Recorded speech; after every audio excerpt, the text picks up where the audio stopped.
Saat Rizky meletakkan uang logam di kasir, Siska langsung menuduhnya mencuri barang. Ia menarik kerah Rizky dan memanggil satpam. Namaku Rizky. Rizky Setiawan. Bukan nama yang mewah, bukan nama yang sering terdengar di berita atau di papan reklam. Tapi inilah nama yang diberikan ayahku sebelum ia pergi untuk selamanya. Bukan karena mati, tapi karena utang yang menjeratnya, hingga harus kabur ke luar kota, meninggalkan aku dan ibuku yang sedang sakit keras. Aku lahir di Desa Karangmulya, Jawa Tengah, desa kecil yang dikelilingi sawah, dan kabut pagi yang selalu basah. Di sana, uang Rp50.000 adalah harta yang harus dijaga sepekan. Di sana, anak-anak berjalan kaki 5 kilometer ke sekolah, dan ibu-ibu mengayuh sepeda tua ke pasar pagi. Aku tumbuh dengan bau tanah basah, suara kodok di sawah, dan doa ibuku yang selalu mengalir sebelum tidur. Ya Allah, jadikan anakku orang yang berguna, meski tak punya apa-apa. Tapi sekarang, aku berdiri di tengah hiruk-pikuk Jakarta, di bawah terik matahari yang seperti menyalahkan aku karena masih hidup. Aku bukan lagi anak desa yang bermain lumpur. Aku seorang perantau, seorang yang mencoba bertahan di kota yang tak pernah mengenal belas kasihan. Aku tinggal di sebuah kontrakan sempit di Gang Sempurna, Kelurahan Cililitan, tempat yang namanya ironis, karena tak ada yang sempurna di sini. Kamar kecilku hanya muat kasur tipis, lemari kayu yang sudah dimakan rayap, dan colokan listrik yang kadang menyala, kadang tidak. Dindingnya retak, plafonnya bocor kalau hujan, dan tetangga sebelah selalu memutar dangdut koplo jam 10 malam. Tapi ini rumah. Rumah yang kubayar dengan keringat, bukan warisan. Hari ini, aku sudah berjalan sejak pagi buta. Aku bekerja sebagai ojek online, tapi motor yang kusewa dari teman macet tadi pagi harus menunggu montir 2 jam, dan uangku semakin menipis. Tak ada makanan dari tadi pagi. Hanya segelas teh manis dari warung kaki 5 yang kubeli dengan uang terakhirku, Rp1.000. Sekarang, perutku keroncongan, tenggorokanku kering, dan kepalaku terasa berat. Langit biru seperti menertawakanku. Jakarta panas, bising, dan kejam. Tapi aku tak boleh menyerah.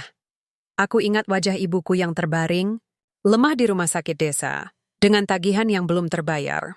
Aku adalah satu-satunya harapan keluarga. Di tengah jalan, aku melihatnya, sebuah minimarket. Alfamart Sejahtera. Neonnya menyala terang, AC-nya terasa dari luar, dan pintu gesernya membuka dengan suara, "Selamat datang," yang terdengar seperti ejekan. Aku menatap kaca toko. Di dalam, orang-orang berpakaian rapi, membawa tas belanja, memilih camilan dan minuman dingin, seolah-olah itu hal paling alami di dunia. Aku hanya punya sandal jepit yang solnya mulai terlepas, kaos oblong putih yang sudah pudar dan berlubang di ketiak, celana jeans yang kusut dan robek di lutut, serta tas kain yang dulunya milik ibuku. Aku tahu, aku terlihat seperti gelandangan, tapi aku bukan pencuri. Aku hanya butuh air. Aku menarik napas dalam-dalam. Aku punya uang. Aku bisa bayar. Aku menggenggam koin-koin kecil di saku celanaku. 500, 200, 100. Totalnya Rp2.300. Cukup untuk sebotol. Air mineral ukuran besar. Aku masuk. Dinginnya AC langsung menyergap kulitku yang panas. Aku merasa seperti alien yang masuk ke dunia lain. Orang-orang menoleh. Seorang ibu menarik anaknya mendekat, seolah aku bisa menculiknya hanya dengan tatapan. Seorang pria muda dengan kaos polo dan jam tangan mewah menyempitkan matanya saat aku lewat. Aku pura-pura tak peduli, tapi dadaku sesak. Aku menuju rak minuman, mengambil sebotol aqua besar, dan berjalan pelan ke kasir. Kasirnya seorang perempuan, cantik. Rambutnya diikat rapi, wajahnya bersih, alisnya dicukur rapi, dan seragamnya, biru tua dengan logo toko, terlihat seperti kostum kekuasaan. Namanya tertera di name tag, Siska. Ia sedang memainkan ponselnya, lalu mengangkat kepala saat aku berdiri di depannya. Aku tersenyum kecil. "1 aqua, Mbak." Ia menatapku. Bukan tatapan biasa. Tatapan itu seperti pisau. Tidak, lebih tajam dari pisau. Itu tatapan yang menghakimi sebelum aku bicara, yang menghukum sebelum aku bersalah. Ia melihat botol airku, lalu menatapku lagi. Kamu ambil barang lain? Suaranya dingin, tajam, aku bingung. Enggak, Mbak, cuman ini. Ia mendengus. Yakin? Tangan kamu kotor, mungkin kamu nyelipin sesuatu. Aku terdiam. Saya cuma mau beli air, ini uangnya. Aku letakkan koin-koinku perlahan di meja kasir. Suara logam berdenting pelan. Siska mengernyit. Koin? Kamu kira toko ini tempat amal? Atau kamu kira aku kasir untuk gelandangan? Darahku mendidih, tapi aku menahan emosi. Saya bayar, Mbak. Uang ini halal. Saya kerja keras buat ini. Ia tertawa kecil, lalu menekan tombol intercom. Pak Satpam, tolong ke kasir. Ada yang mencurigakan. Aku merasa dunia berhenti.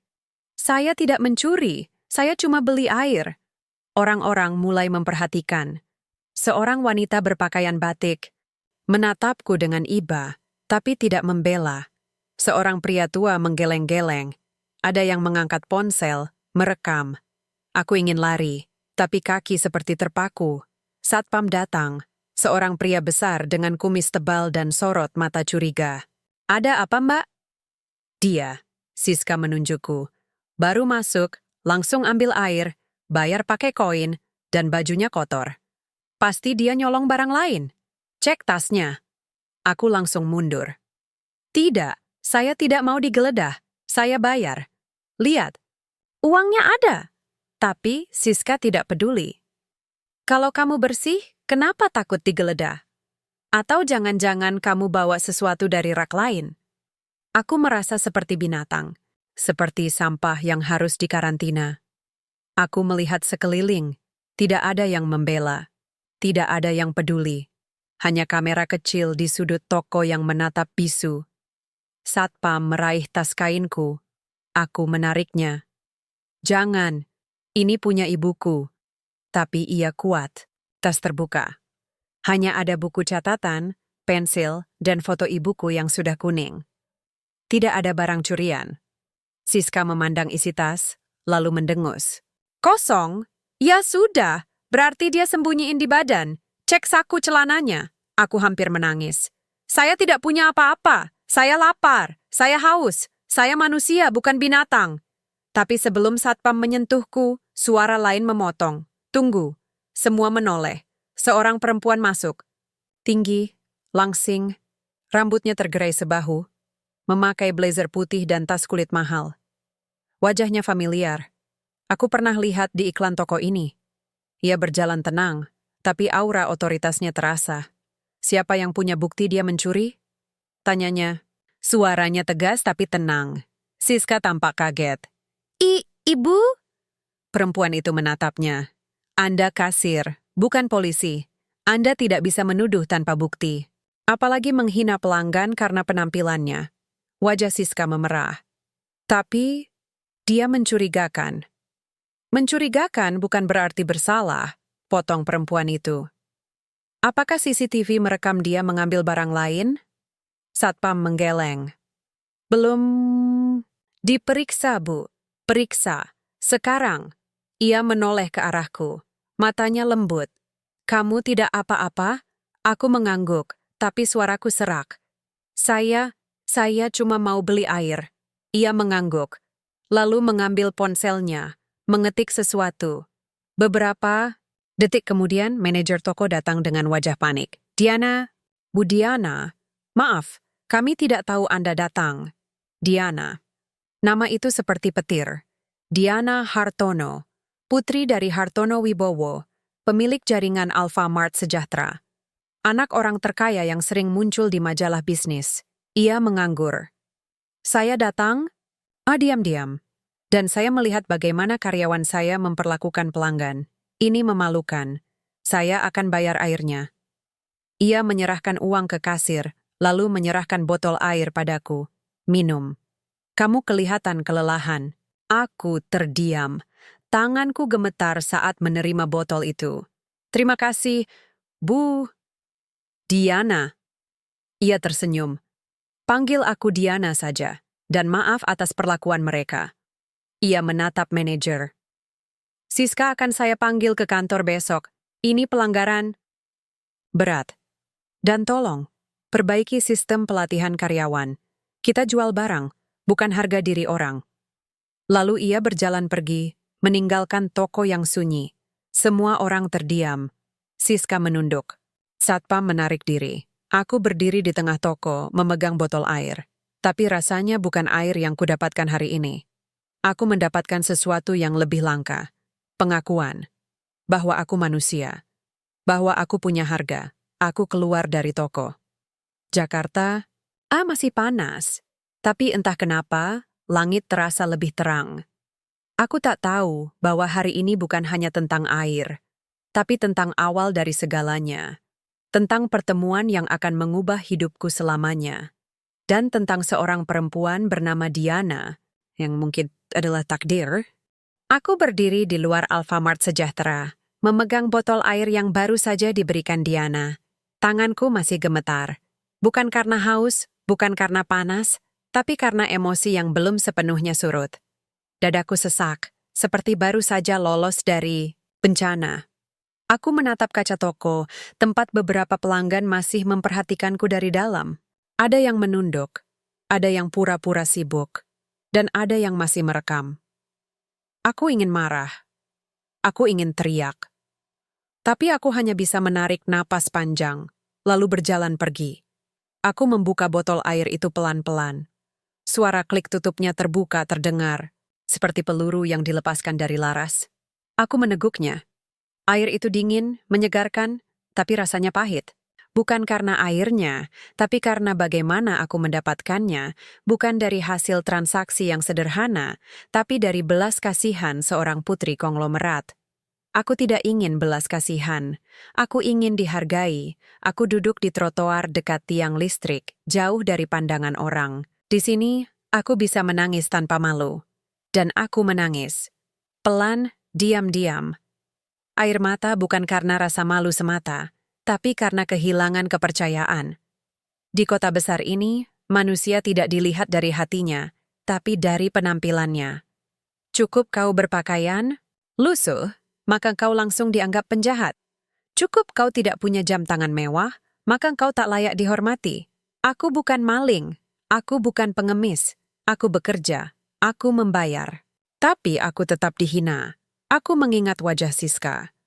Matanya yang dingin, suaranya yang merendahkan, sikapnya yang seolah-olah dia lebih tinggi dari semua orang hanya karena dia berdiri di balik meja kasir.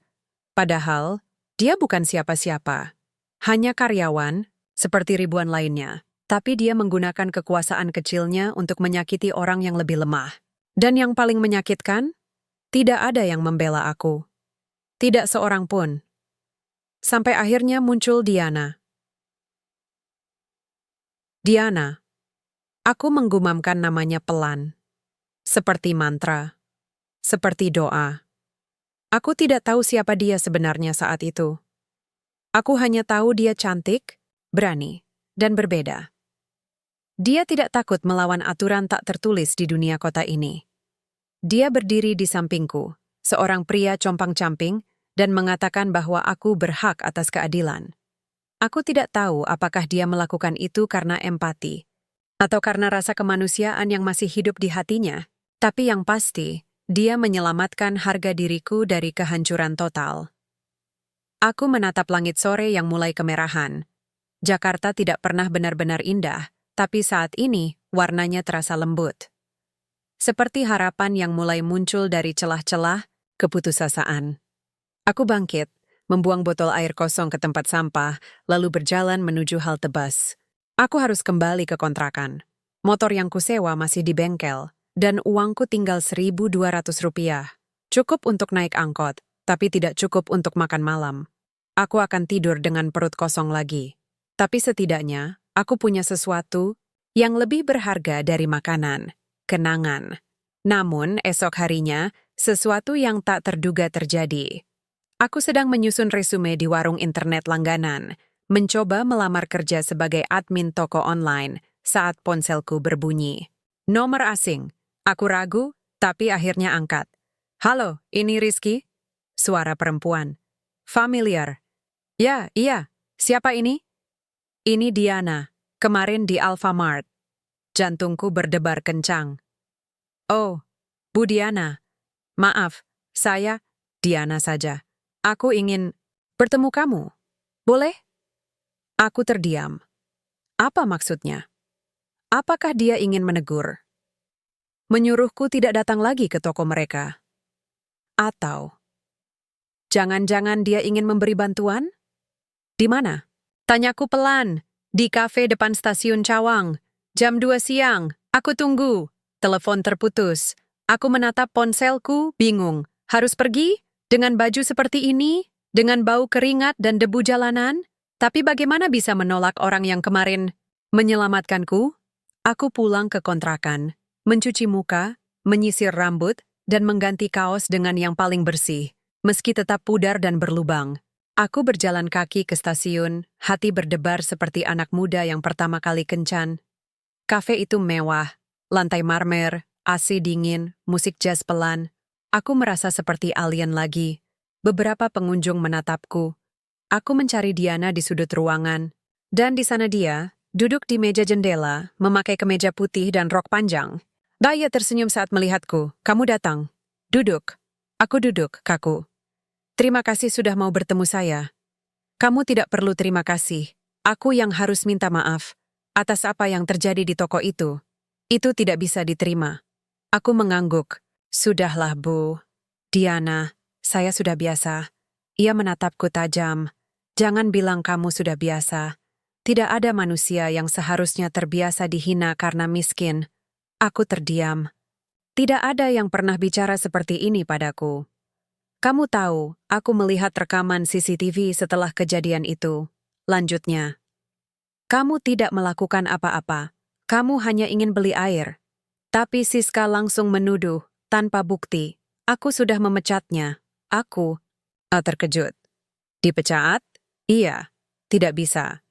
Dia menggunakan posisinya untuk menyakiti orang. Dan toko kami bukan tempat untuk prasangka. Aku tidak tahu harus berkata apa. Di satu sisi, aku lega. Di sisi lain, aku merasa bersalah. Apakah Siska dipecat hanya karena aku, tapi aku tidak ingin kamu merasa bersalah, katanya seolah membaca pikiranku. Dia memilih untuk bersikap seperti itu. Tanggung jawabnya sendiri. Kami ngobrol panjang. Ia bertanya tentang hidupku, keluargaku, pekerjaanku. Aku menceritakan semuanya. Dari desa, dari ibuku yang sakit, dari ayahku yang menghilang, dari perjuanganku bertahan hidup di kota. Ia mendengarkan tanpa menyela, matanya penuh empati. Kamu kuat, Rizky, katanya pelan. Aku kagum padamu. Kata-kata itu menusuk hatiku. Kagum. Tidak ada yang pernah mengatakan aku kuat. Hanya kasihan atau miskin atau bodoh. Aku pulang dengan perasaan aneh. Bukan bahagia, bukan sedih, tapi seperti ada benih yang mulai tumbuh di dada. Benih harapan, benih cinta, tapi aku mengusir pikiran itu. Dia putri konglomerat. Aku cuma ojek online yang motor sewaan macet. Tidak mungkin. Namun, takdir tidak pernah mendengarkan logika. Beberapa hari kemudian, aku mendapat pesan dari nomor Diana. Aku ingin bantu kamu. Ada pelatihan gratis untuk anak muda kurang mampu, diadakan oleh Yayasan Keluargaku. Kamu mau ikut? Aku menatap pesan itu lama, bukan uang. Bukan sedekah, tapi peluang. Dan disitulah aku mulai percaya. Mungkin, hanya mungkin, hidupku bisa berubah. Tapi aku belum tahu bahwa perjalanan ini tidak akan mudah. Bahwa cinta yang tumbuh di antara kami akan diuji oleh dunia yang kejam. Bahwa ayahnya, Hartono Wibowo, tidak akan pernah merestui anaknya jatuh cinta pada seorang gelandangan, dan bahwa suatu hari aku harus berdiri di depan seluruh keluarganya, bukan untuk meminta uang, tapi untuk membuktikan bahwa harga diriku lebih mahal dari emas. Tapi untuk sekarang, aku hanya seorang Rizky, yang baru saja diberi satu kesempatan, dan aku bersumpah, aku tidak akan menyia-nyiakannya. Aku tidak pernah menyangka akan kembali ke dunia seperti ini. Dunia dengan lantai licin, lampu kristal, dan orang-orang yang berbicara dengan logat Jakarta kelas atas, pelan, percaya diri, seolah-olah mereka lahir dengan emas di tangan. Tapi kali ini, aku bukan datang sebagai orang yang dihina. Kali ini aku datang karena diundang. Undangan itu datang lewat pesan dari Diana. Besok pagi, pukul 08 Paus. Gedung Yayasan Sejahtera, lantai 3. Jangan terlambat. Ini kesempatan, bukan hiburan. Aku membaca pesan itu berulang kali. Kesempatan. Kata yang selama ini hanya kudengar dari mulut guru SMA dulu, saat menyemangati murid miskin seperti aku. Kamu harus cari kesempatan. Tapi nyatanya, kesempatan itu selalu tertutup rapat oleh tembok uang, koneksi, dan status. Tapi kali ini, mungkin pintunya sedikit terbuka. Aku bangun jam 4 pagi. Mandi dengan air sumur yang dingin, mencuci baju terbaikku. Kemeja lengan pendek warna biru muda yang kubeli dari pasar loak 2 tahun lalu. Kancingnya satu hilang, tapi kuganti dengan peniti. Aku menyisir rambutku rapi, memotong kuku, dan bahkan meminjam parfum dari tetanggaku yang kerja di salon, meski cuma 2 tetes. Aku ingin terlihat layak. Tidak muluk, tidak mewah, tapi layak. Aku berangkat dengan jantung berdebar. Gedung Yayasan Sejahtera berada di kawasan Tamrin, di tengah gedung-gedung pencakar langit. Aku masuk lewat pintu samping karena tidak tahu, harus lewat mana? Petugas keamanan menatapku ragu. Mau kemana? Tanyanya datar. Aku, Rizky. Ada pelatihan di lantai 3. Ia mengecek daftar. Oh, peserta program beasiswa. Naik lift sebelah kiri. Aku mengangguk, berjalan pelan. Liftnya cepat, bersih, dan hampir tanpa suara. Saat pintu terbuka, aku langsung disambut ruangan luas dengan meja-meja bundar, layar besar, dan puluhan orang muda berpakaian rapi. Beberapa memakai kemeja batik, ada yang memakai blazer. Aku merasa seperti masuk ke dunia yang bukan milikku. Tapi kemudian, aku melihatnya. Diana, ia berdiri di depan ruangan, memakai setelan kerja abu-abu, rambutnya diikat kuncir kuda. Ia sedang berbicara dengan seorang pria paruh baya berjas hitam. Mungkin direktur yayasan. Tapi saat melihatku, ia tersenyum. Senyum itu seperti sinar matahari yang menembus awan kelabu. Ia mendekat. Kamu datang, tepat waktu. Aku tersenyum kaku. Iya, aku tidak mau mengecewakan. Kamu tidak akan mengecewakan, katanya meyakinkan. Kursi kamu di sana, dekat jendela. Nanti ada sesi pembukaan dari ayahku. Aku menelan ludah. Ayahnya. Hartono Wibowo. Nama yang sering muncul di koran, di TV, di iklan. Orang yang membangun jaringan minimarket terbesar di Jawa. Orang yang mungkin bahkan tidak tahu bahwa anaknya sedang bicara dengan seorang pengemis. Seperti aku duduk. Orang-orang di sekitarku mulai memperhatikan. Ada yang menatapku dari atas ke bawah. Ada yang berbisik. Aku tahu apa yang mereka pikirkan. Siapa dia? Kok bajunya kayak gini? Apa dia salah masuk? Tapi aku menunduk, fokus pada buku catatan yang kubawa. Aku tidak butuh persetujuan mereka. Aku butuh ilmu. Pukul 08.30, pintu ruangan terbuka. Seorang pria tinggi, berambut putih, berjas sempurna, masuk dengan langkah mantap. Semua berdiri. Ia duduk di kursi utama. Itu dia. Hartono Wibowo. Ia membuka acara dengan suara berwibawa. Selamat pagi anak-anak muda, saya ucapkan selamat datang di program pemberdayaan generasi mandiri. Ini bukan program amal, ini investasi. Investasi pada masa depan bangsa. Aku mendengarkan setiap katanya. Ia bicara tentang kerja keras, integritas, dan pentingnya pendidikan non-formal. Tapi ada nada di suaranya yang membuatku merinding. Nada yang seolah-olah hanya orang tertentu yang bisa sukses. Bahwa kemiskinan bukan alasan, tapi juga bukan hal yang harus dipuji. Kami tidak mencari korban. Kami mencari pejuang, katanya. Orang yang bisa bangkit dari nol, tanpa mengeluh, tanpa menyalahkan siapapun. Aku mengangguk. Aku merasa itu tentangku. Tapi saat matanya menyapu ruangan dan berhenti sebentar di wajahku, aku merasa seperti ditusuk. Pandangannya datar. Tidak ramah. Tidak bermusuhan.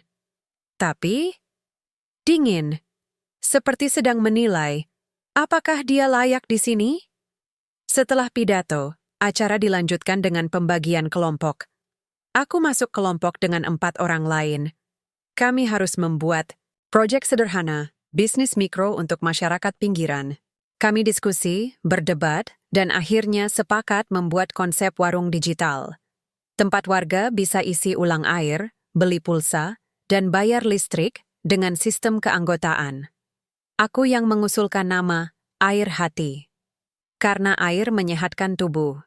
Tapi hati yang sehat menyehatkan jiwa. Teman-temanku terdiam lalu bertepuk tangan. Bahkan yang paling sok tahu pun mengangguk kagum. Tapi saat istirahat, aku melihat Diana berbicara dengan ayahnya di koridor. Aku tidak sengaja mendengar. Papa, Rizky itu peserta terbaik di kelompoknya. Ide-idenya brilian.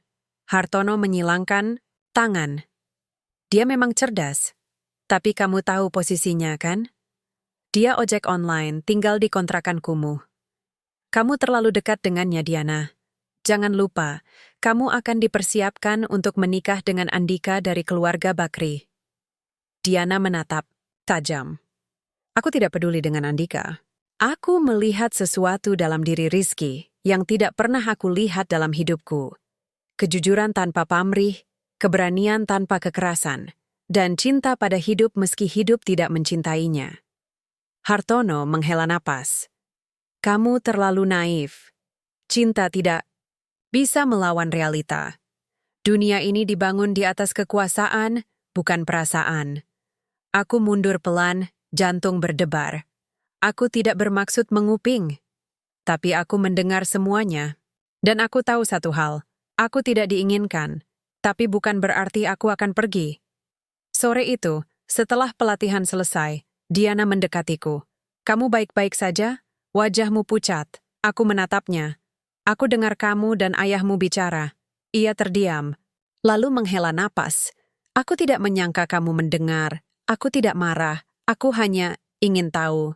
Apa aku benar-benar punya tempat di dunia kamu? Diana menatap mataku dalam-dalam. Dunia kita, Rizky, bukan dunia aku. Dan ya, kamu punya tempat.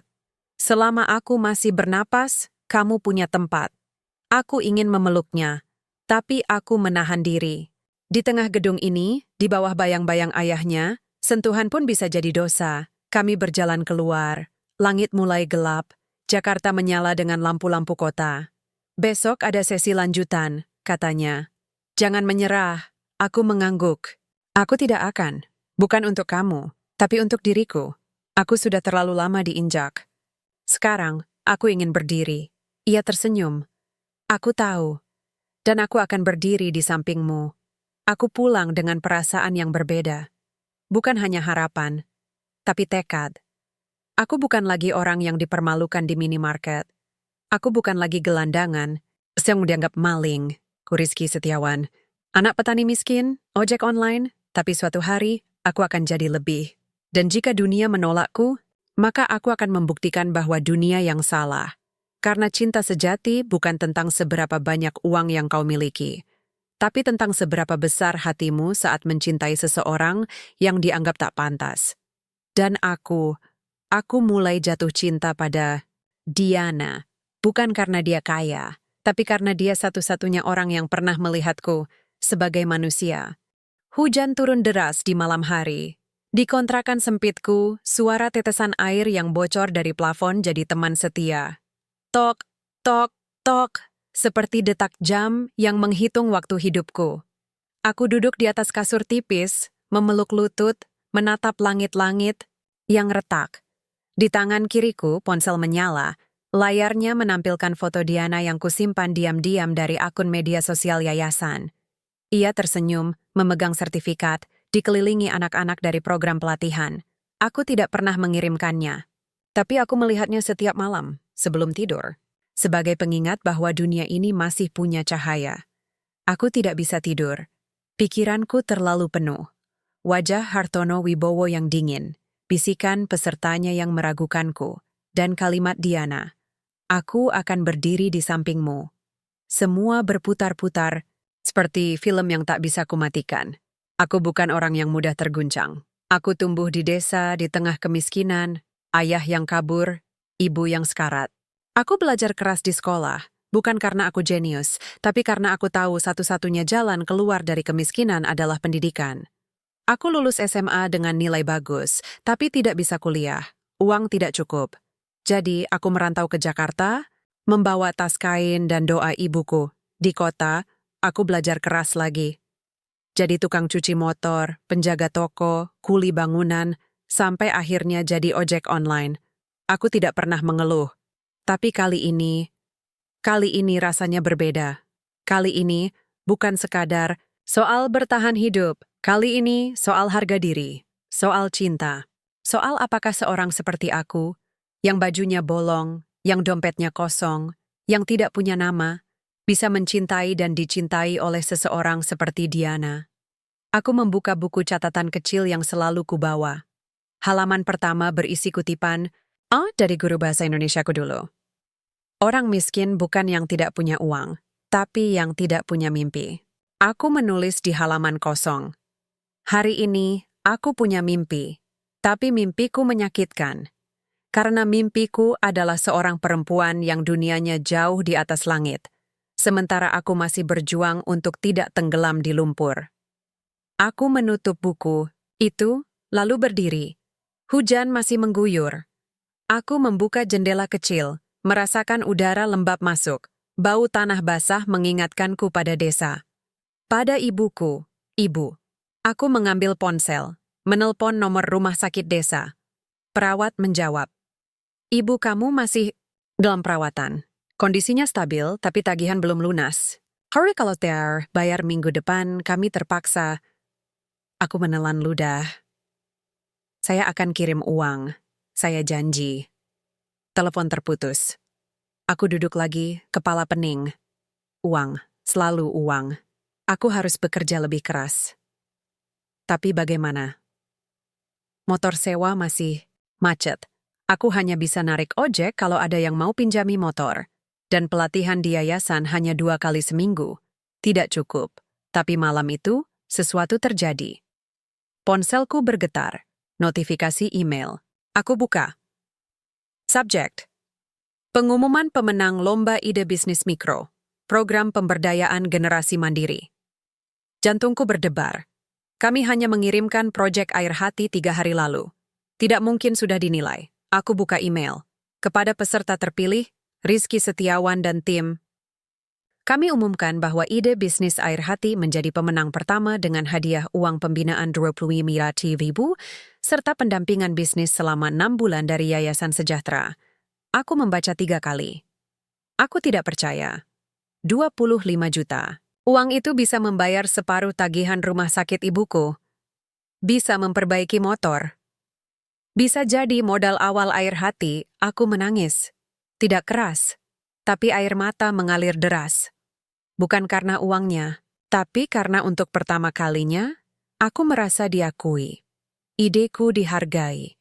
Usahaku dilihat.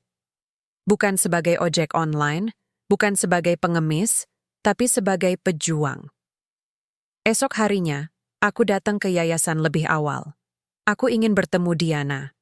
Tapi yang pertama menyambutku justru manajer program, Pak Dedi. "Selamat Mas Rizky, kamu juara." Kami semua terkesan dengan konsep air hati. Sederhana, tapi menyentuh. Fokus pada kebutuhan dasar dengan sentuhan kemanusiaan. Aku tersenyum. "Terima kasih, Pak. Ini hasil kerja tim. Tapi kamu otaknya," katanya. "Kami ingin kamu jadi ketua pelaksana proyek. Kamu akan dapat pelatihan intensif dan nanti bisa buka cabang pertama di wilayahmu."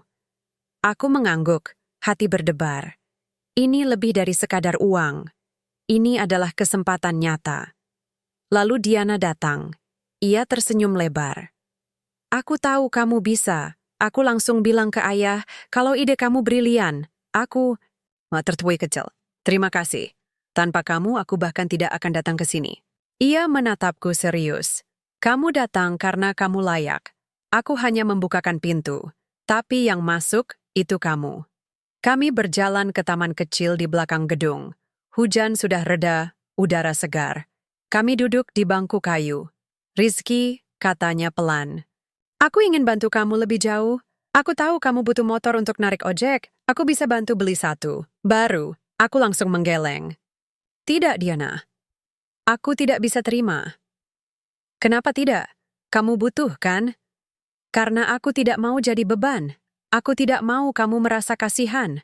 Aku ingin sukses karena usahaku, bukan karena kamu memberiku uang. Ia terdiam, lalu tersenyum. Kamu benar-benar luar biasa. Tapi dengar, ini bukan sedekah, ini investasi. Aku percaya kamu akan sukses. Dan kalau kamu sukses, kamu akan bantu banyak orang. Jadi, ini bukan untuk kamu, tapi untuk masyarakat. Aku menatap matanya. Dalam, tulus, tanpa kepalsuan. Aku tahu, ia tidak sedang bermain-main. Ia benar-benar percaya padaku. Kalau begitu, aku menarik napas. Aku terima, tapi aku akan catat sebagai pinjaman. Dan aku akan bayar suatu hari nanti.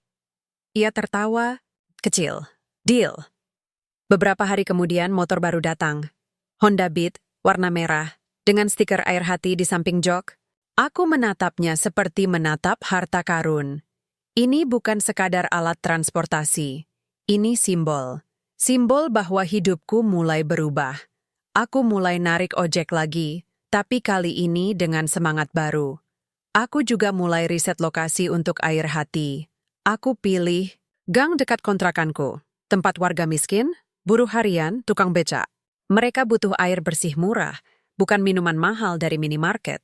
Aku mulai bangun warung kecil dari kayu bekas. Tetangga membantu. Mereka tahu ceritaku. Mereka tahu aku juara pelatihan. Mereka menyebutku Mas Juara. Aku malu, tapi bangga. Tapi, di tengah semangat itu, aku mendapat kabar dari desa ibuku kritis. Aku langsung berangkat ke stasiun, naik bis malam. Aku tidak bawa banyak uang. Cukup untuk tiket dan makan. Tapi aku bawa hati yang penuh doa. Saat tiba di rumah sakit, ibuku terbaring, lemah. Wajahnya pucat. Tapi saat melihatku, ia tersenyum. Kamu datang, Nak. Aku pegang tangannya. Iya, Bu. Maaf telat. Tapi aku bawa uang. Aku juara lomba. Aku akan bayar semua. Ia mengangguk pelan. Aku tahu kamu pasti berhasil. Aku selalu doakan kamu jadi orang berguna. Aku menangis. Di samping ranjang ibuku, aku bersumpah. Aku tidak akan kembali ke Jakarta sebagai orang biasa. Aku akan kembali sebagai pria yang bisa melindungi orang yang kucintai. Termasuk kamu, Bu. Termasuk Diana. Aku pulang ke Jakarta 3 hari kemudian. Ibu stabil. Tagihan mulai terbayar. Dan di hatiku, tekad semakin kuat. Aku bukan lagi korban. Aku bukan lagi orang yang dipermalukan. Aku Rizky Setiawan, dan aku sedang menulis ulang takdirku. Satu langkah, satu mimpi, satu cinta, pada satu waktu. Jakarta menyambutku kembali dengan panas yang membakar dan debu jalanan yang menempel di kulit. Tapi kali ini, rasanya berbeda. Aku pulang dari desa bukan dengan kepala tertunduk dan hati remuk, tapi dengan semangat yang menyala-nyala. Ibu masih lemah, tapi dokter bilang kondisinya membaik. Dan yang lebih penting, aku berhasil membayar separuh tagihan rumah sakit. Uang dari hadiah lomba air hati akhirnya mulai berarti. Bukan hanya sebagai simbol, tapi sebagai alat untuk menyelamatkan nyawa. Aku langsung menuju lokasi warung air hati. Kayu-kayu bekas sudah dirakit jadi dinding sederhana. Atapnya dari seng bekas tapi kedap air. Tetangga sudah membantu memasang rak dari bambu. Di tengah terik, mereka bekerja tanpa diminta. Salah satu dari mereka, Pak Maman, tukang becak tua yang selalu beli rokok di warung pinggir jalan, menepuk, "Bahuku, Mas Rizky, warung ini bakal jadi berkah buat kita semua. Orang kaya punya minimarket, kita punya air hati." Aku tersenyum. "Semoga, Pak, ini buat kita semua." Saat aku sedang mengatur botol air isi ulang, ponselku berbunyi. Nomor asing. Aku ragu, tapi angkat. "Halo, Mas Rizky?" Suara perempuan. "Tapi bukan Diana." "Ya iya, siapa ini?" "Ini Siska, mantan kasir di Alfamart tempat kamu dituduh waktu itu." Aku langsung tegang. Siska, nama yang selalu kuhubungkan dengan rasa malu, dengan kehinaan di bawah terik matahari. Aku menatap botol air di tanganku. Kenangan itu datang kembali. Tatapannya yang merendahkan, suaranya yang tajam, cara dia menarik kerah bajuku seolah aku binatang peliharaan. Apa maunya? Tanyaku dingin. Saya mau minta maaf, Mas. Aku terdiam. Tidak menyangka. Saya dengar kamu juara lomba dari Yayasan Budiana. Saya lihat beritanya. Saya nyesal, Mas. Saya salah menilai kamu. Saya pikir semua orang miskin pasti jahat. Tapi kamu buktikan kalau saya salah. Aku menarik napas. Marah? Iya. Tapi juga lega.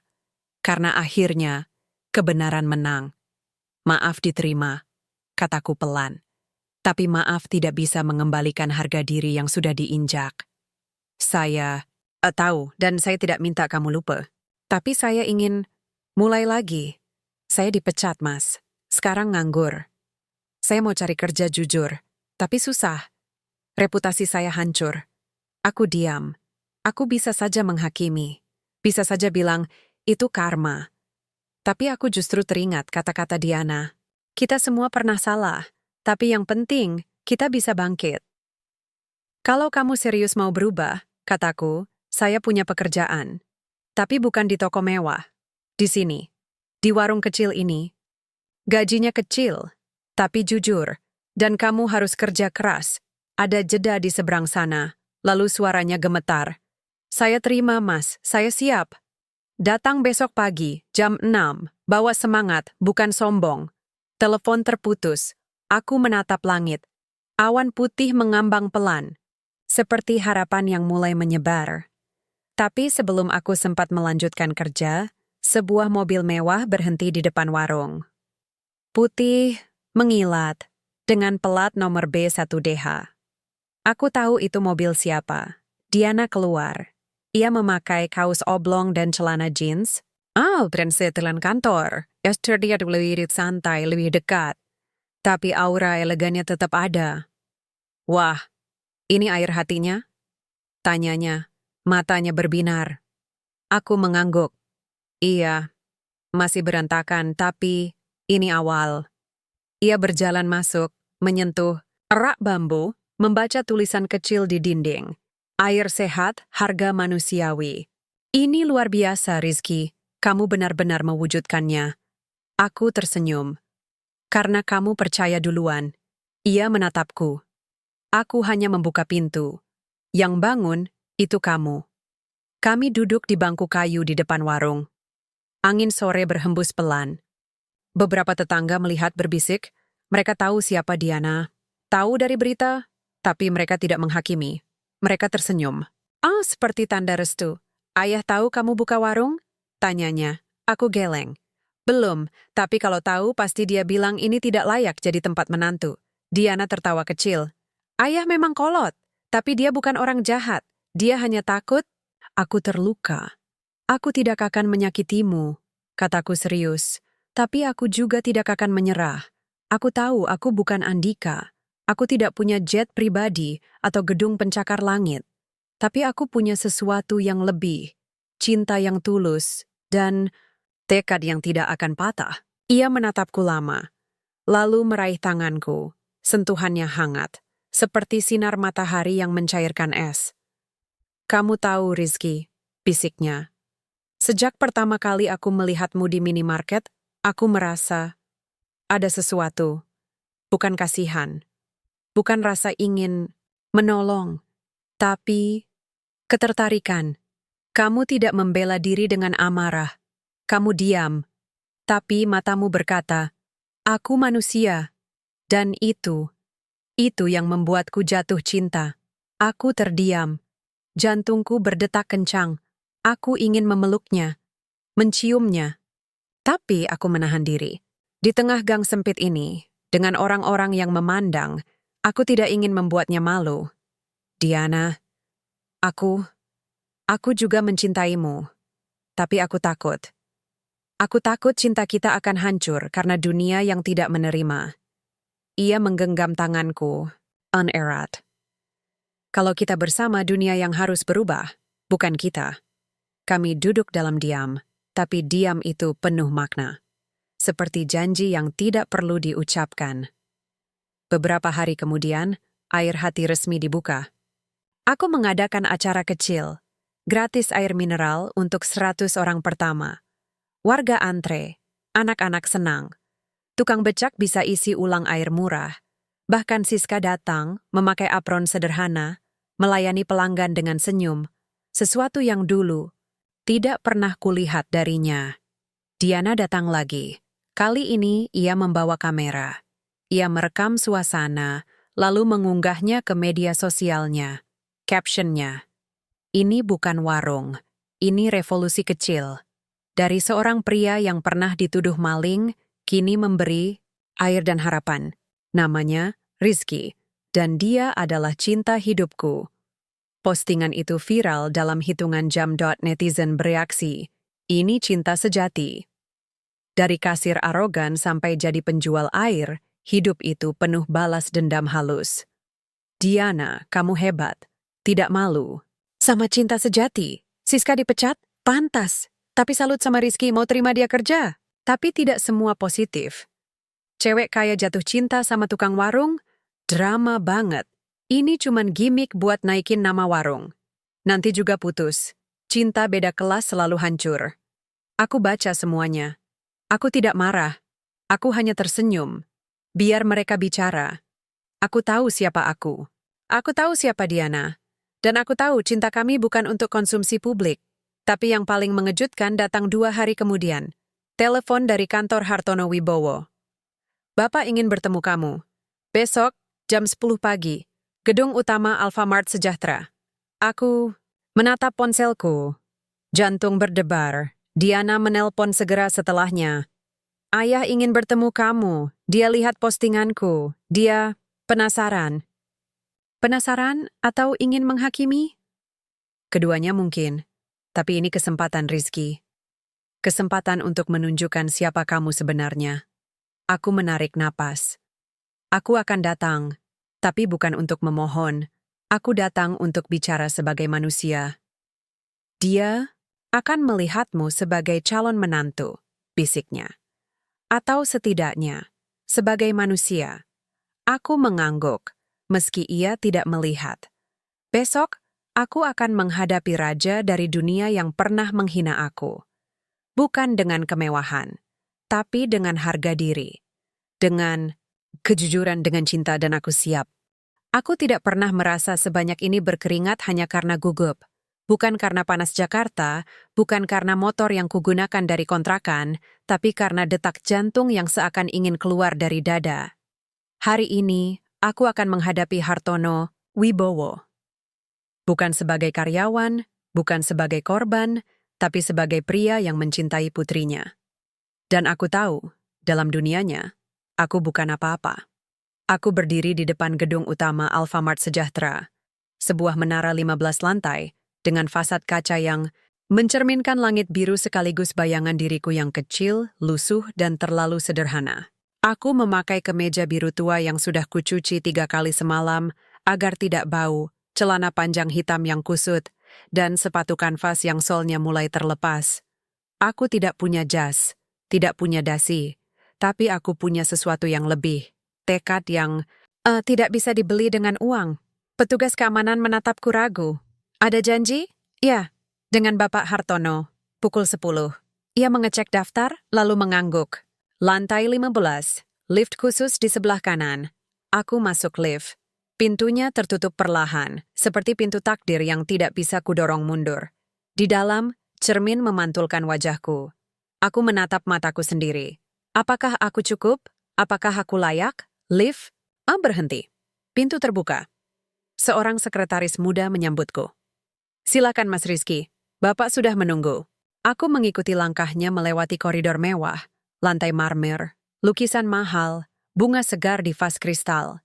Semuanya terasa asing, seperti aku masuk ke dunia yang bukan milikku. Tapi aku menegakkan punggung. Aku bukan datang untuk meminta. Aku datang untuk membuktikan. Sekretaris membuka pintu besar dari kayu jati. "Masuk saja, Bapak sendiri." Aku melangkah masuk, ruangannya luas. Meja besar dari kayu jati, pemandangan kota dari jendela lebar, dan di balik meja itu duduklah Hartono Wibowo.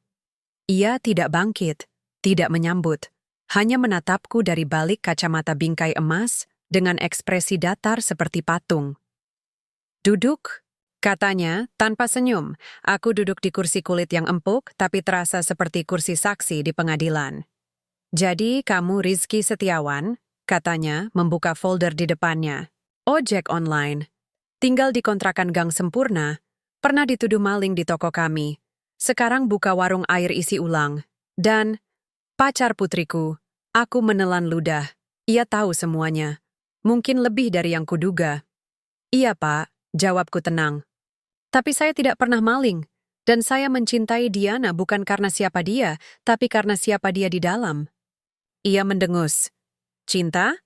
Kamu pikir cinta cukup untuk hidup? Cinta tidak bisa bayar tagihan listrik?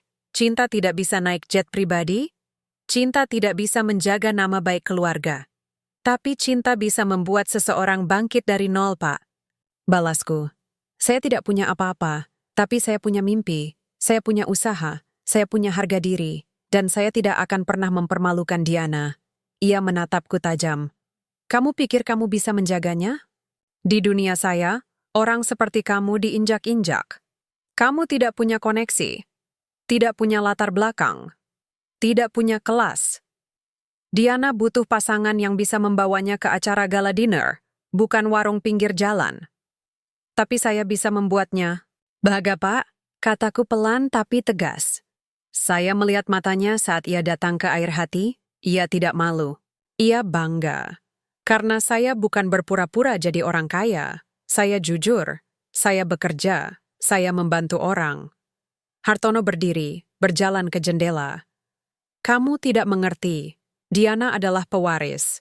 Ia akan mengelola perusahaan ini suatu hari nanti. Isa Beauty Storm yang bisnis mendukungnya, bukan yang justru membebani."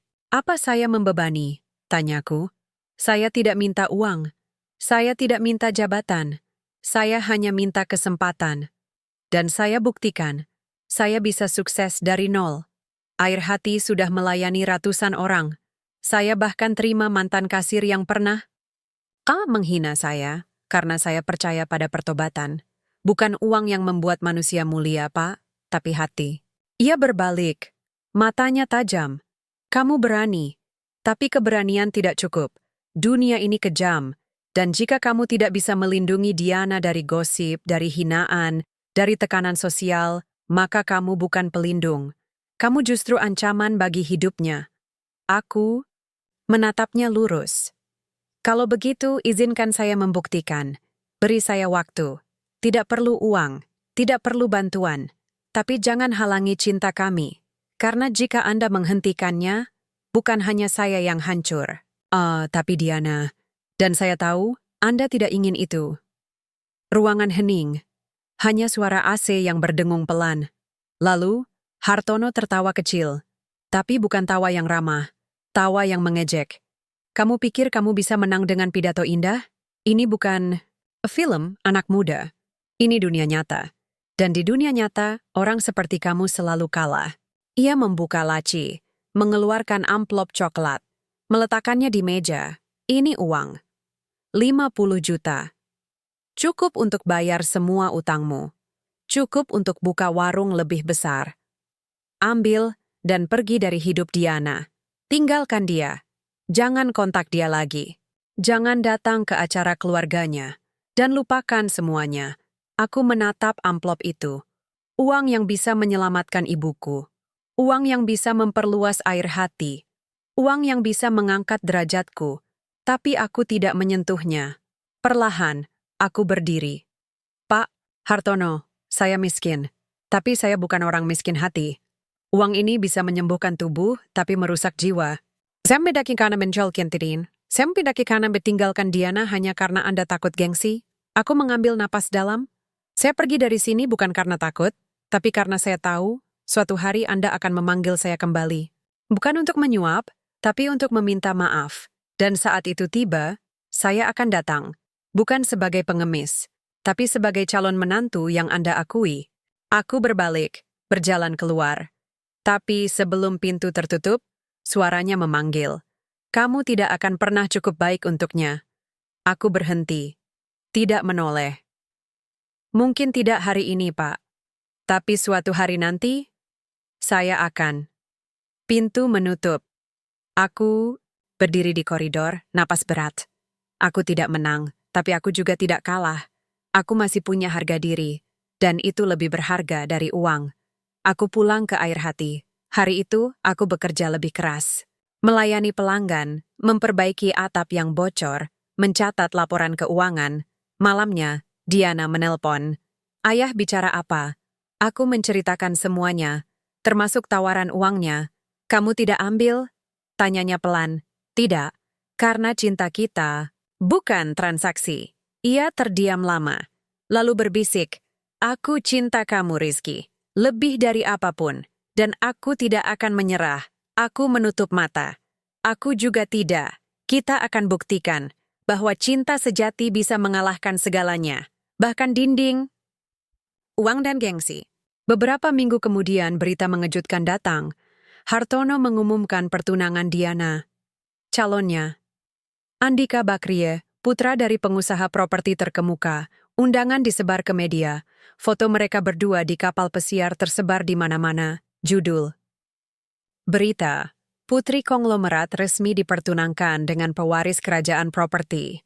Aku membaca semua itu sambil duduk di depan air hati, menatap botol air yang berjajar rapi. Siska datang, membawakan teh. Mas, kamu baik-baik saja? Aku menatapnya. Aku tidak menyerah, aku hanya butuh waktu. Karena aku tahu satu hal. Cinta yang tulus tidak mati karena pertunangan. Ia hanya menunggu saat yang tepat untuk bersinar.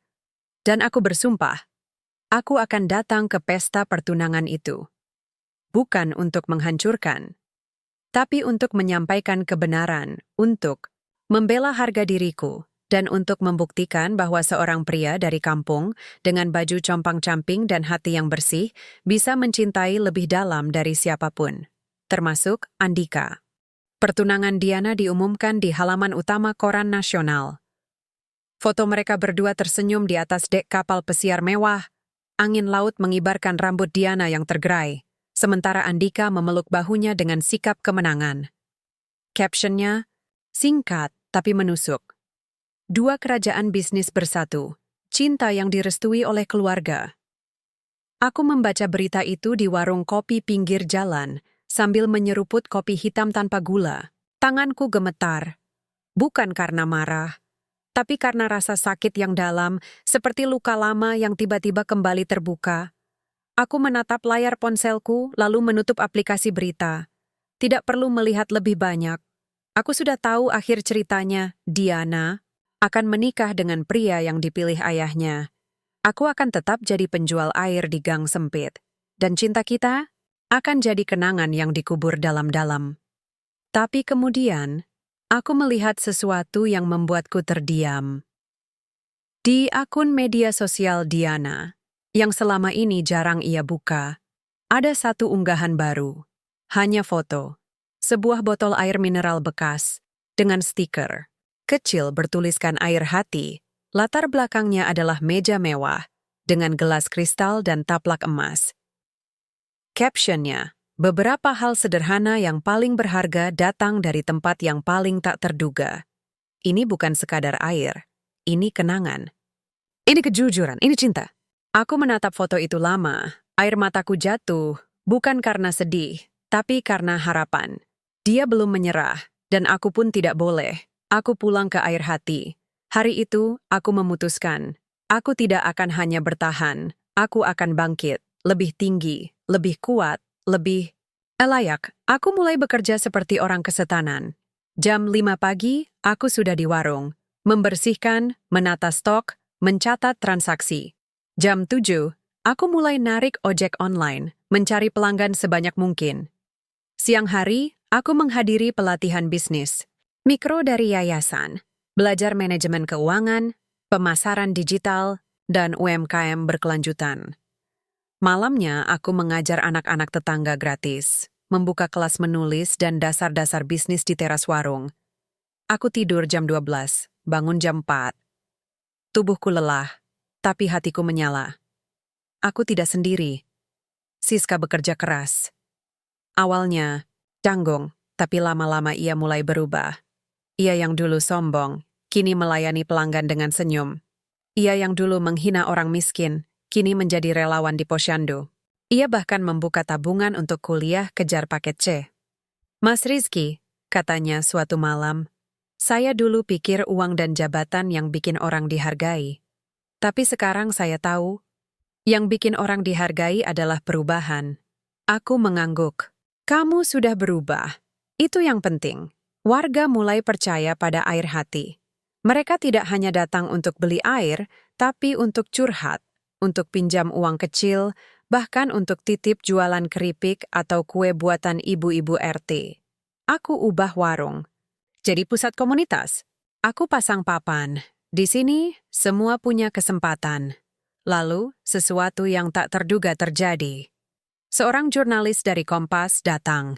Ia menulis artikel panjang berjudul, "Dari Dituduh Maling, Jadi Pejuang Harga Diri, Kisah Rizky dan Air Hati." Artikel itu viral, dibagikan ribuan kali, diangkat di TV nasional. Bahkan disebut dalam program talk show sebagai simbol perlawanan terhadap diskriminasi sosial. Netizen bereaksi. Ini baru pahlawan zaman now. Siska dipecat, tapi sekarang kerja di sana? Keren Rizky. Diana, jangan nikah sama Andika. Nikahin aja Rizky. Tapi yang paling mengejutkan, beberapa hari kemudian, sebuah email masuk dari Yayasan Sejahtera.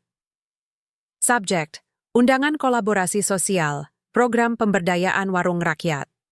Isinya menyatakan bahwa Air Hati dipilih sebagai model UMKM binaan nasional. Aku akan mendapat pelatihan lanjutan, modal tambahan, dan bantuan teknologi, seperti mesin isi ulang air otomatis dan sistem digital pembayaran. Yang lebih mengejutkan, program ini akan dipantau langsung oleh Diana Hartono sebagai koordinator. Aku membaca email itu 3 kali, aku tidak percaya. Tapi ini nyata, Diana masih berjuang untukku. Dari balik bayang-bayang keluarganya, ia terus membuka jalan. Aku menelponnya malam itu. Kamu yang atur ini? Suara di seberang sana pelan. Aku hanya menyarankan, tapi keputusan ada di Dewan. Dan mereka melihat potensimu, Rizky. Bukan karena aku, tapi karena kamu layak. Aku menutup mata. Terima kasih, tapi aku tidak mau kamu terlalu terlibat. Ayahmu bisa marah. Biarkan dia marah, katanya tegas. Aku bukan boneka. Aku punya hati, dan hatiku memilih kamu. Aku menarik napas. Aku akan buktikan bahwa pilihanmu tidak salah. Dengan bantuan dari yayasan, Air Hati berkembang pesat. Kami pasang mesin RO, reverse osmosis, untuk air bersih berkualitas. Kami buka layanan isi ulang galon harian. Kami buat aplikasi sederhana agar pelanggan bisa pesan via WhatsApp. Kami bahkan mulai ekspansi ke 2 lokasi baru di wilayah padat penduduk. Aku tidak lagi hanya menjual air. Aku menjual dignity, harga diri. Setiap botol yang terjual adalah bukti bahwa orang miskin tidak harus direndahkan. Bahwa mereka bisa berbisnis, bisa sukses, bisa dihargai. Aku juga mulai menulis. Di blog kecil, aku ceritakan kisahku. Dari desa, dari kontrakan, dari penghinaan di minimarket, hingga ke mimpi membangun jaringan warung yang memberdayakan. Postinganku dibaca puluhan ribu orang. Beberapa, setelah mengundangku jadi pembicara motivasi, anak-anak muda menulis pesan. Mas Rizky, kamu inspirasi saya. Aku tersenyum. Dulu aku hanya ingin beli air. Sekarang aku ingin mengubah cara orang memandang yang lemah. Tapi di tengah semua ini, aku tidak pernah lupa pada Diana. Aku tahu pertunangannya akan digelar dalam waktu dekat, di Hotel Bintang 5. Dengan tamu dari seluruh dunia bisnis, dengan Andika yang sempurna di sisinya, aku tidak tahu apa yang harus kulakukan. Tapi suatu malam, aku duduk di depan warung, menatap langit malam yang gelap. Siska datang, membawakan teh hangat. Mas, kamu akan datang ke pesta itu? Aku mengangguk. Iya. Untuk apa? Mereka tidak akan mengizinkan kamu masuk. Tidak masalah. Aku tidak datang untuk menghancurkan. Aku datang untuk mengatakan yang sebenarnya. Bahwa aku mencintainya. Bahwa aku layak. Bahwa cinta bukan soal kaya atau miskin, tapi soal kejujuran. Siska menatapku. Kamu gila, Mas. Tapi, kamu juga luar biasa. Aku tertawa kecil. Aku bukan pahlawan. Aku hanya pria yang tidak mau menyerah pada takdir. Beberapa minggu kemudian, undangan resmi pesta pertunangan tiba. Bukan untukku, tapi untuk Air Hati, sebagai salah satu vendor air minum untuk acara tersebut. Mereka memesan 500 botol air kemasan dengan stiker khusus. Air Hati, karena setiap hidup berharga. Di aku tersenyum, mungkin ini jalan takdir, bukan aku yang datang sebagai tamu, tapi sebagai bagian dari acara, sebagai simbol, sebagai kehadiran yang tak bisa diabaikan. Aku mulai mempersiapkan segalanya. Botol air dibersihkan satu persatu. Label dicetak, rapi buat pengiriman diatur dengan presisi. Tapi di hatiku, hanya ada satu tujuan. Aku akan berdiri di depan mereka semua.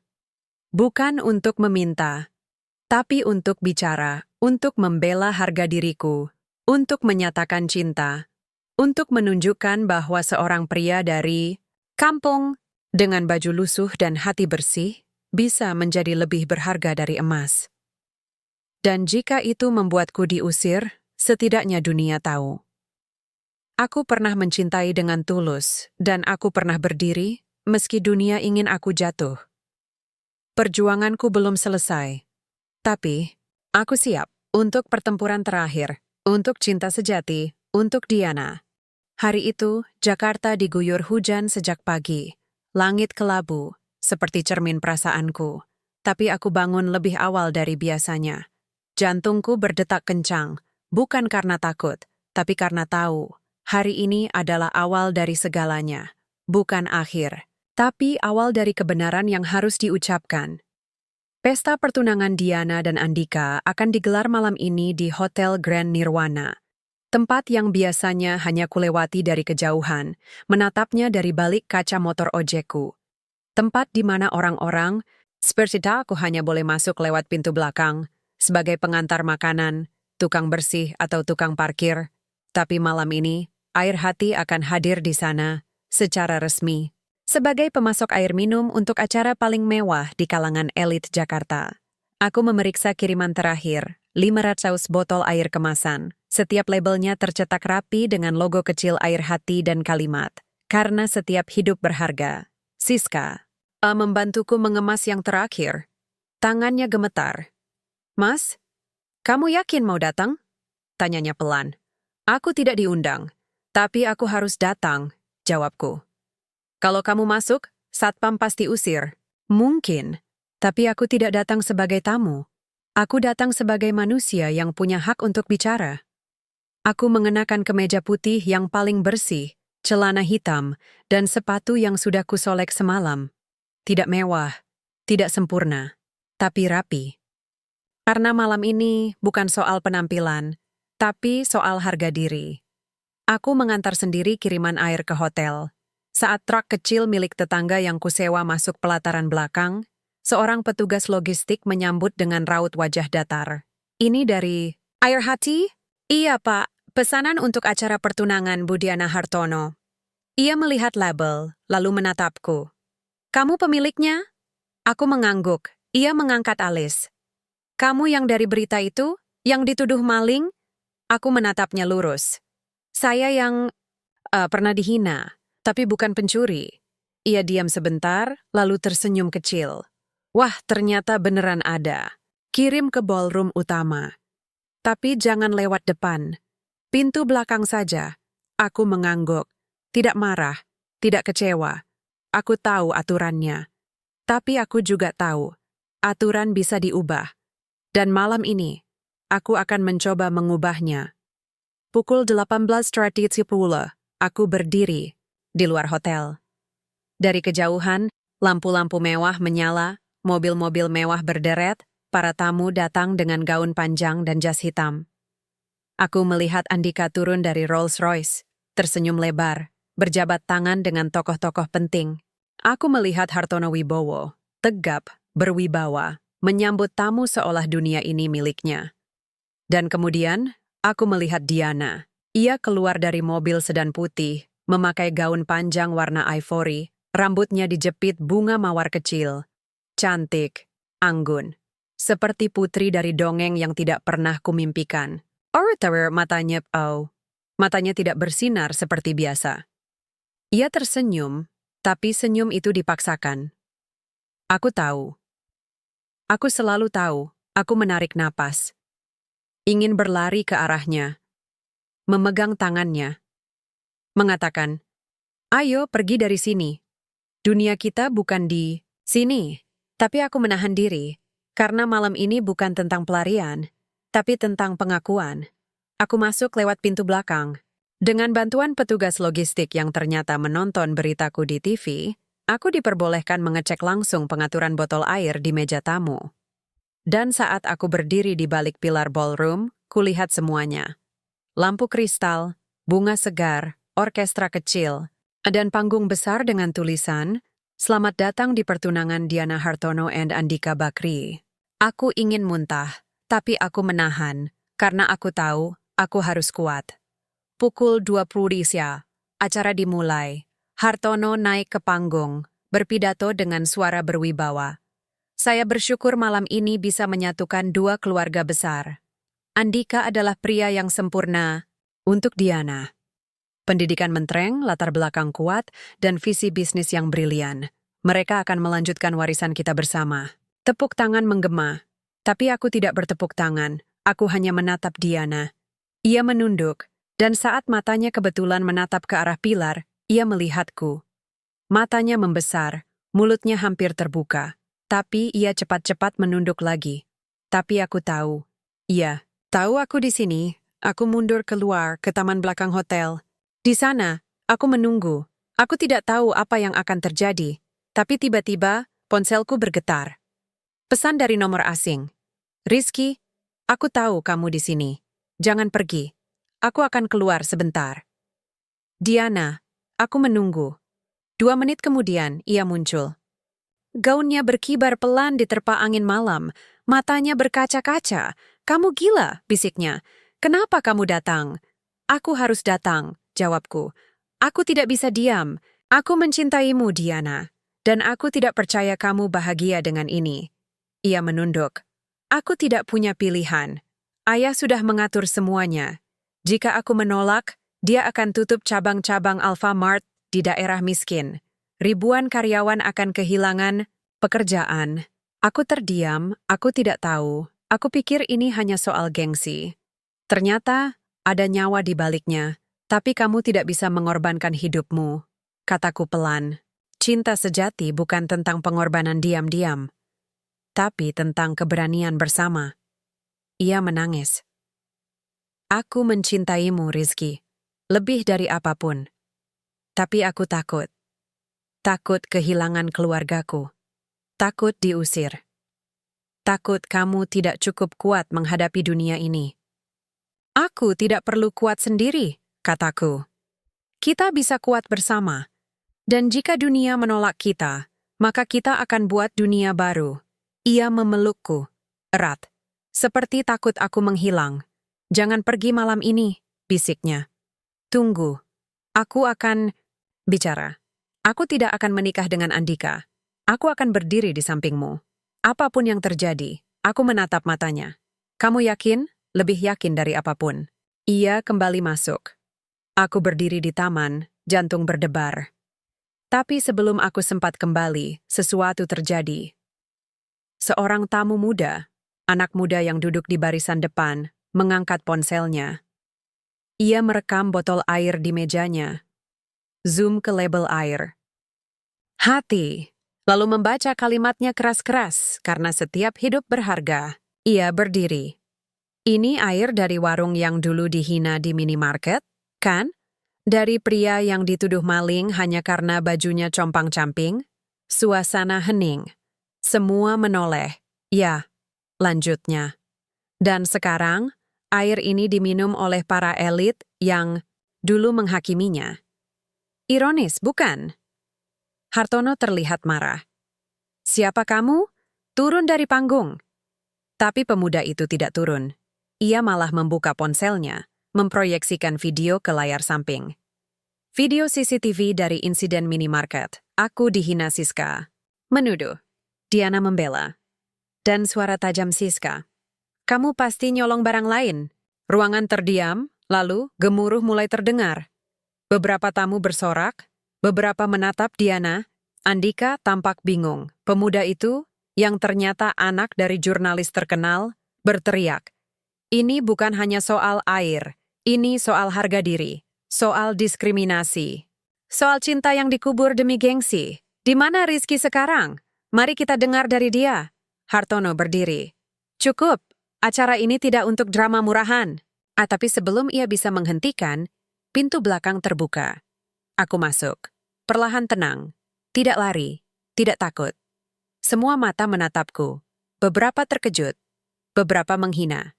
Tapi beberapa, terutama yang muda, mulai bertepuk tangan. Aku berjalan ke tengah ruangan, menatap Hartono, menatap Andika, dan akhirnya menatap Diana, dan aku berkata, pelan tapi jelas. Saya bukan siapa-siapa, tapi saya manusia. Dan malam ini, saya datang bukan untuk merebut, tapi untuk membuktikan bahwa cinta sejati tidak lahir dari uang, tapi dari keberanian untuk jujur. Ruangan hening, seperti dunia berhenti. Dan di tengah keheningan itu, Diana berdiri, melepas cincin pertunangannya, meletakkannya di meja, lalu berjalan ke arahku, dan di depan seluruh Jakarta yang menyaksikan, ia menggenggam tanganku. Dia yang aku pilih, katanya. Dan tidak ada yang bisa menghentikanku. Viral. Dalam hitungan menit, video itu menyebar. Judulnya, Dari Dituduh Maling, Jadi Pahlawan Cinta, Rizky and Diana, lawan diskriminasi di pesta mewah. Takdir bukan soal nasib, tapi soal keberanian. Dan malam ini kami memilih untuk berdiri bersama. Aku masih merasakan genggaman tangan Diana. Hangat, kuat, seperti jangkar yang menahan kapalku dari badai. Tapi aku tahu, badai sebenarnya belum berakhir. Kami berdiri di tengah ballroom mewah Hotel Grand Nirwana, dikelilingi oleh ratusan orang yang memandang kami. Sebagian kagum, sebagian terkejut, sebagian marah. Dan di atas panggung, Hartono Wibowo berdiri kaku, wajahnya memerah, matanya menyipit seperti sedang menahan amarah yang siap meledak. Waktu seakan membeku. Lampu kristal berkilauan, orkestra diam, dan suara hujan di luar menjadi satu-satunya latar belakang dari detik-detik yang paling menentukan dalam hidupku. Aku tidak merasa seperti pahlawan. Aku merasa seperti seorang pria biasa yang berdiri di depan raja, menggenggam tangan putrinya, dan berkata, "Saya mencintainya, dan saya tidak akan pergi." Andika, sang calon pengantin pria, masih duduk di kursi kebesarannya, wajahnya pucat. Ia menatap Diana, lalu menatapku. Mulutnya terbuka, tapi tidak keluar suara. Ia bukan penjahat. Ia hanya pria yang terjebak dalam rencana keluarga, diminta menikahi perempuan yang hatinya sudah dimiliki orang lain. Hartono akhirnya bergerak.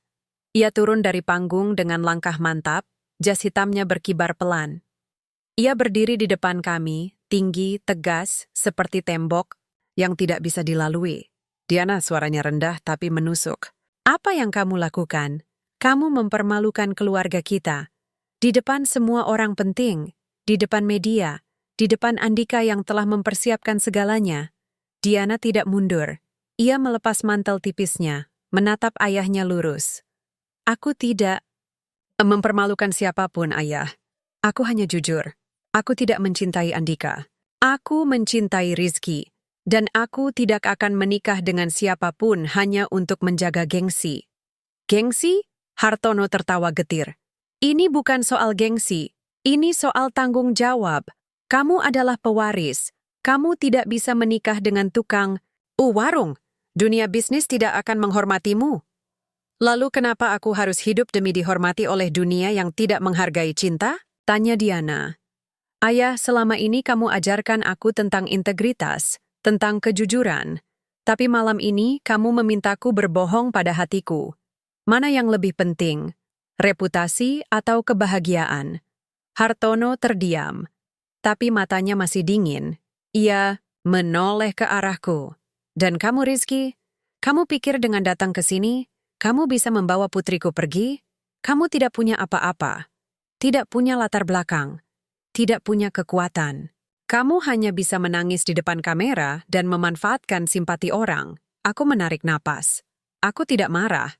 Aku hanya ingin bicara dari hati ke hati. Aku tidak datang untuk memanfaatkan siapapun, Pak Hartono, kataku pelan, tapi cukup keras agar semua bisa mendengar. Aku datang karena aku mencintai Diana. Dan aku datang karena aku ingin membuktikan bahwa seorang pria dari kampung yang pernah dihina karena bajunya bisa punya harga diri yang lebih tinggi dari emas. Aku melangkah maju selangkah. Saya bukan pengayap, saya bukan penipu, saya bekerja. Saya bangun air hati dari nol. Saya bayar tagihan rumah sakit ibu saya dari hasil jerih payah. Saya terima Siska yang pernah menghina saya, karena saya percaya pada pertobatan. Saya ajarkan anak-anak miskin gratis, karena saya tahu pendidikan adalah jalan keluar. Suara mulai gemuruh. Beberapa tamu mulai bersorak pelan. Tapi aku tidak berhenti. Saya tahu saya tidak punya jet pribadi, tidak punya gedung, tidak punya saham. Tapi saya punya sesuatu yang lebih berharga, kejujuran. Dan saya datang malam ini bukan untuk merebut Diana. Saya datang untuk mengatakan, saya layak, saya manusia, dan saya mencintainya dengan tulus. Aku menatap Diana. Matanya berkaca-kaca. Kalau kamu memilihku, aku tidak akan membuatmu menyesal. Aku akan bekerja lebih keras. Aku akan membuktikan bahwa cinta kita bukan hanya mimpi, tapi kenyataan yang bisa kita bangun bersama. Hening kembali menyelimuti ruangan. Lalu dari barisan tengah, seorang wanita tua berdiri. Ia memakai kebaya sederhana, rambutnya putih. Aku mengenalinya, Ibu Siti, tetangga dari kontraku, penjual gorengan yang selalu memberiku makanan gratis saat aku kelaparan. Saya kenal Mas Rizky, katanya dengan suara gemetar. Dia tidak pernah minta-minta. Dia kerja keras. Dia tolong orang. Kalau anak muda seperti ini tidak layak jadi menantu, lalu siapa yang layak? Tepuk tangan meledak. Orang-orang mulai berdiri. Anak-anak muda, jurnalis, bahkan beberapa pengusaha muda yang selama ini diam, kini bersorak. Hidup Rizky. Hidup cinta sejati. Diana, jangan menyerah. Hartono menatap sekeliling. Ia bukan lagi raja yang mengendalikan ruangan. Ia terlihat terguncang, seperti tembok yang retak. Andika akhirnya berdiri. Ia menghampiri Diana, lalu menatapku. Kamu mencintainya? Aku mengangguk. Dengan sepenuh hati. Ia menghela napas, lalu mengulurkan tangan. Kalau begitu, aku mundur.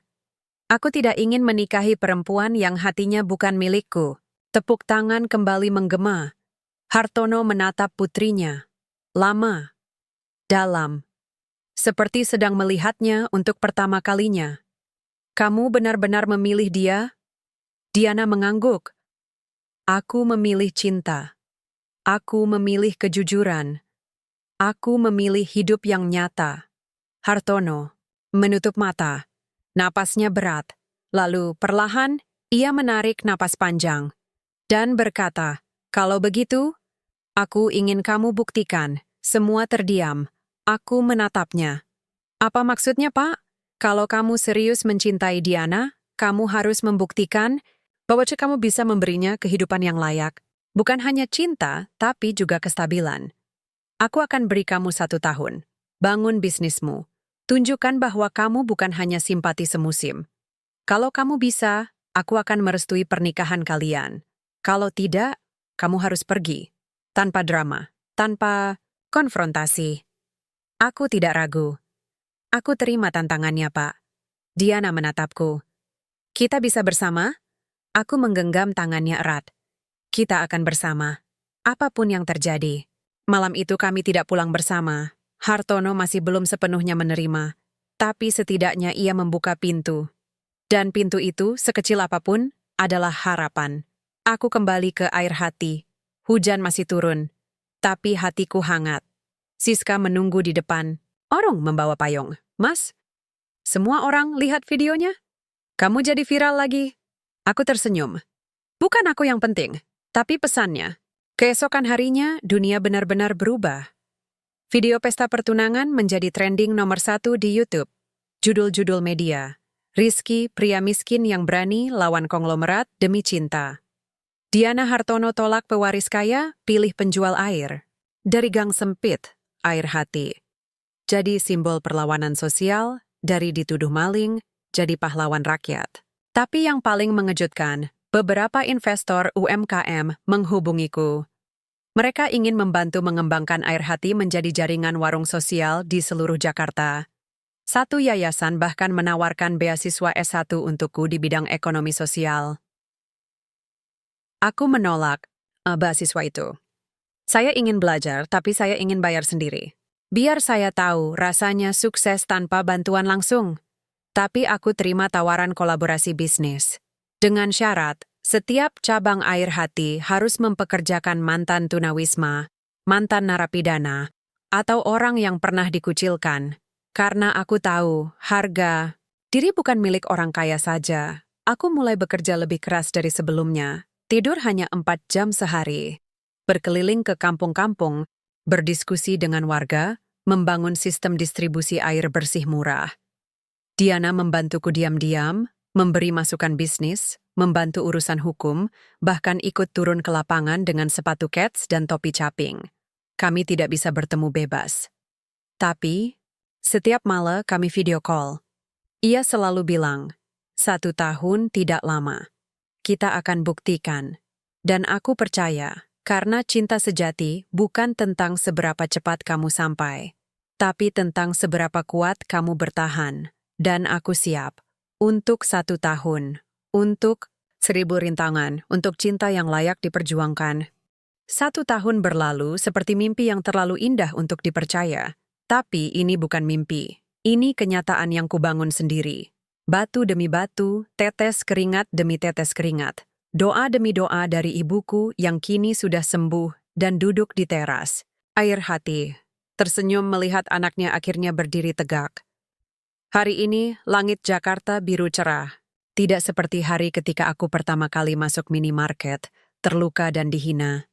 Hari ini, aku berdiri di depan gedung pusat air hati yang baru, bukan warung kayu bekas, tapi sebuah bangunan sederhana dari bata ekspos, atap hijau ramah lingkungan, dan plang besar yang menulis, Air Hati, dari rakyat, untuk rakyat. Di dalam, puluhan karyawan, mantan tunawisma, mantan pencuri, ibu-ibu rumah tangga, anak muda putus sekolah, bekerja dengan semangat. Kami kini punya 12 cabang di Jakarta, Bogor, dan Tangerang. Kami bukan hanya jual air. Kami buka pelatihan, bantu modal mikro, dan bahkan punya program 1 galon, 1 mimpi. Setiap pembelian galon, kami donasikan air bersih ke desa terpencil. Tapi yang paling penting, kami membuktikan bahwa orang miskin bukan beban. Mereka adalah potensi yang menunggu diakui. Aku mengenakan jas hitam sederhana, bukan mahal, tapi rapi. Hari ini, aku akan menghadiri pertemuan terakhir dengan Hartono Wibowo. Bukan sebagai pengemis, bukan sebagai penjual air, tapi sebagai pria yang telah menepati janji. Aku tiba di kantor pusat Alfamart Sejahtera. Kali ini, aku tidak masuk lewat pintu belakang. Petugas keamanan menyapaku dengan hormat. Selamat siang, Mas Rizky. Bapak sudah menunggu di ruang rapat utama. Aku naik lift, jantung berdebar. Bukan karena takut, tapi karena tahu. Hari ini segalanya akan ditentukan. Ruang rapat besar, penuh dengan direktur, manajer, dan media yang diundang. Di ujung meja, Hartono duduk, wajahnya masih keras, tapi matanya tidak lagi dingin. Di sampingnya, Diana duduk, memakai blazer putih, menatapku dengan senyum kecil yang penuh arti. Hartono membuka rapat. 1 tahun lalu, saya memberi tantangan pada Rizky Setiawan. Bangun bisnis yang berkelanjutan. Buktikan bahwa dia bukan hanya simpati semusim, tapi pejuang sejati. Malam ini kita akan menilai hasilnya. Seorang direktur keuangan membuka presentasi. Layar menampilkan grafik, Tom Z air hati naik, 3,100% dalam 1 tahun, 150 orang telah direkrut dari kelompok marginal, 50% pelanggan setia berasal dari kelas menengah ke bawah, tidak ada utang, semua modal berasal dari laba dan kolaborasi sosial. Lalu, muncul video wawancara dengan mantan karyawan. Dulu, saya gelandangan. Sekarang saya punya gaji, rumah kontrakan, dan bisa sekolah anak saya. Terima kasih, Mas Rizky. Dan satu lagi, Siska. Kini memakai seragam air hati, rambutnya rapi, senyumnya tulus. Saya dulu sombong. Saya pikir orang miskin tidak punya harga. Tapi Mas Rizky mengajarkan saya bahwa harga diri tidak diukur dari uang. Saya kini kuliah dan ingin jadi pelatih UMKM. Ruangan hening. Lalu, tepuk tangan menggema. Hartono menatapku. Lama, lalu berkata, "Kamu telah melampaui ekspektasi. Kamu tidak hanya membangun bisnis, kamu membangun gerakan. Kamu membuktikan bahwa integritas, kerja keras, dan cinta pada sesama bisa mengubah dunia, bahkan tanpa modal besar." Ia berdiri. Dan sebagai ayah, saya akui. Saya salah menilai kamu. Saya pikir uang dan koneksi yang membuat seseorang layak. Tapi kamu tunjukkan bahwa yang membuat seseorang layak adalah karakter. Ia menatap Diana. Jika kamu tetap memilih dia, maka saya merestui. Air mata mengalir di pipi Diana. Ia berlari ke arahku, memelukku erat. Di tengah ruangan penuh orang, ia berbisik. Kita menang, Rizky. Kita benar-benar menang. 3 bulan kemudian, kami menikah. Tapi bukan di hotel mewah. Bukan dengan gaun seharga miliaran. Kami menikah di desa Karangmulia, di halaman rumah ibuku, di bawah tenda putih sederhana, dikelilingi warga desa, tetangga kontrakan, karyawan air, Tadi Basim dan bahkan Siska yang kini menjadi sahabatku. Diana datang dengan gaun batik buatan ibu-ibu pengrajin dari Koperasi Binaan Air Hati. Rambutnya dihiasi bunga melati. Ia tidak memakai berlian, tapi matanya bersinar lebih terang dari emas. Aku memakai beskap Jawa hitam, warisan dari ayahku yang kembali pulang setelah bertahun-tahun menghilang. Ia datang dengan wajah penuh penyesalan, memelukku, meminta maaf. Aku memaafkannya, karena hidup ini terlalu singkat untuk dendam. Akad nikah dipimpin oleh Kiai Desa. Saksi, ibuku dan Hartono. Saat Hartono menandatangani surat nikah, ia menatapku. Kamu bukan menantu saya karena darah atau uang, tapi karena hati. Dan itu lebih berharga dari segalanya. Kami menikah dengan sederhana, tapi penuh makna. Makanan dari dapur umum warga. Hiburan dari anak-anak desa yang menyanyi, dan doa dari ratusan orang yang pernah meragukan, kini menjadi saksi. Di tengah resepsi, Siska maju ke depan. Ia membawa 1 botol air kemasan terakhir dari stok pertama air hati. Ini simbol awal. Dari seorang pria yang dihina, kini menjadi suami dari putri konglomerat. Tapi yang lebih penting, menjadi pahlawan bagi kita semua. Ia menyerahkan botol itu padaku, aku mengangkatnya. Untuk semua yang pernah dihina, diremehkan, dikucilkan, inilah buktinya bahwa kamu bisa bangkit, bahwa kamu layak, bahwa kamu manusia. Tepuk tangan menggema, anak-anak tertawa, orang tua menangis, dan Diana menggenggam tanganku, menatapku seperti aku adalah seluruh dunianya. Beberapa bulan setelah pernikahan, Hartono mengumumkan pensiun. Ia menyerahkan sebagian saham Alfamart Sejahtera kepada Diana. Tapi Diana tidak mengelolanya sendiri. Ia membentuk divisi baru. Program pemberdayaan komunitas yang dipimpin oleh Rizky Setiawan sebagai Direktur Sosial. Kami bekerja sama merombak sistem perekrutan, memberi peluang bagi pekerja dari latar belakang miskin, dan membuka program warung mikro di bawah naungan Alfamart. Nama programnya, AIR. Hati by Alfamart Sejahtera. Simbiosis antara kapital dan kemanusiaan. Saat pertama kali membuka cabang bersama di pinggir rel kereta, seorang anak kecil mendekat. Mas, ini beneran bisa beli air murah? Aku tersenyum. Iya, nak. Dan kalau kamu rajin sekolah, nanti kamu bisa kerja di sini. Ia tertawa. Serius, Mas? Serius. Karena di sini, semua punya kesempatan. Malam ini, aku duduk di teras rumah, kecil kami di pinggir desa. Diana duduk di sampingku, kepala bersandar di bahuku, langit penuh bintang. Angin malam sejuk. Di kejauhan, suara kodok dari sawah terdengar seperti lagu pengantar tidur. Kamu bahagia? Tanyanya pelan, aku menatapnya. Dulu, aku hanya ingin beli sebotol air. Sekarang, aku punya cinta, keluarga, dan mimpi yang jadi kenyataan. Bagaimana mungkin aku tidak bahagia? Ia tersenyum. Aku dulu datang membela kamu. Sekarang, aku bersyukur kamu menyelamatkanku dari dunia yang palsu. Kami diam, tapi diam itu penuh cinta. Dan di tengah sunyi malam, aku tahu satu hal. Cinta sejati bukan tentang siapa kamu, tapi tentang siapa kamu menjadi karena cinta itu. Aku bukan lagi kasir yang dihina. Aku bukan lagi gembel yang dituduh maling. Aku, Rizky Setiawan, suami dari Diana, anak dari ibu yang kuat. Dan pria yang membuktikan bahwa di balik baju compang-camping, bisa berdiri hati yang lebih besar dari istana. Karena cinta yang tulus tidak pernah kalah oleh takdir. Ia hanya menunggu saat yang tepat untuk bersinar.